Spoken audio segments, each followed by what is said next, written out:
Hello friends, welcome back to my channel. Dasha Mata की मैंने 4 कहानी पहले ही अपलोड कर दी हैं। ये 5वें दिन की कहानी है। किसी गांव में रहने वाली एक सास ने एक दिन सवेरे सवेरे अपने बहू से कहा कि जाओ आग लेकर भोजन बनाओ, बड़ी भूख लगी है। बहू हाथ में कंडा लेकर आग लेने गई। उस दिन गांव भर में दशा रानी की पूजा थी, इस कारण किसी ने उसको आग नहीं दी। वह खाली हाथ लौट कर आई। संध्या समय वह पड़ोसन के पास गई और बोली कि मेरी सास कभी दशा माँ का व्रत नहीं करती हैं, परंतु अब की बार जब भी दशा माँ के व्रत आए तब मुझको बताना और पूजन की विधि भी बता देना, तो मैं दशा माँ का व्रत करूँगी। इस बार जब दशा माता का व्रत आया तो चोरी छुपे बहू ने दशा रानी का व्रत कर लिया। 9 दिन तक उसने किसी बहाने पड़ोसन के पास जाकर कथा कहानी सुनी। 10वें दिन उसे चिंता हुई कि अब पूजा कैसे करूँगी। तब मन ही मन में दशा रानी का ध्यान करके मानने लगी कि यदि बुढ़िया आज कई बार चली जाए तो मैं शांतिपूर्वक पूजा कर लूँ। दशा रानी की कृपा से उसी दिन बुढ़िया को खेतों पर जाने की सूझी। उसने बहू से कहा कि तुम भोजन बनाकर तैयार करना, तब तक मैं खेत खलियान तक होकर वापस आती हूँ। यदि मुझे अधिक देर हो जाए तो मुझे खेत पर ही खाना दे जाना। बहू तो ये चाहती थी कि उसने सास की आज्ञा का सिरोधार करके कहा कि आप जाइए और घर के काम काज से निश्चिंत रहिए। ज्यों ही बुढ़िया ने पीठ फेरी त्यों ही बहू ने पूजा की तैयारी कर ली।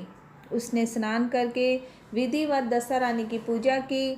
तदंतर वह पूजा की सामग्री मिट्टी के गोले में रखकर बैठकर ले ही जाने वाली थी कि बुढ़िया आ गई। उस वक्त बहू को जब और कोई उपाय न सूझा तब उसने जल्दी से उस गोले को छाछ के मटके में छिपा दिया।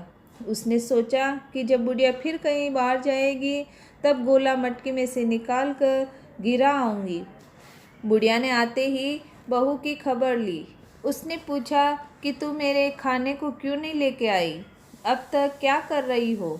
उसने जवाब दिया कि आज मैंने सिर से नहाया है, इसी कारण रसोई करने में देर हो गई।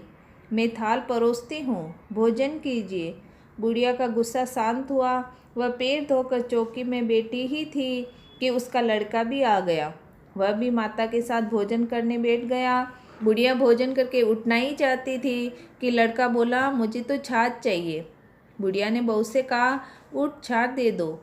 उसने कहा, मैं रसोई के भीतर हूँ, आप क्यों नहीं दे देते। बुढ़िया भोजन करके उठी, हाथ धोकर मट्ठा लेने गई, परंतु जो ही उसने छाछ के मटके में उठाई उसमें कुछ खड़खड़ाता हुआ सुनाई दिया। उसने हाथ डाला, एक सोने का गोला था। सास ने आश्चर्य में होकर बहू से पूछा, अरे इसमें क्या है, इसे तू कहाँ से लाई या क्यों छिपा रखा है। मैं समझ गई इसी से तू छाछ देने नहीं आई थी, इसका भेद बता, नहीं तो अभी मैं तेरी खबर लेती हूँ। वह बोली, मैं क्या जानूँ, मेरी दशा रानी जाने। मैंने चोरी से दशा रानी का घड़ा लिया था और तुम्हारी चोरी से पूजा की थी। तुम आ गई, घड़ा गिराने नहीं जा सकी। दशा रानी ने उसे सोने का कर दिया, तो इसके लिए मैं क्या करूं। बुढ़िया ने बहू को गले लगा लिया और कहा कि अब मैं भी तेरे साथ घड़ा लिया करूंगी और विधिवत व्रत और पूजन किया करेंगे।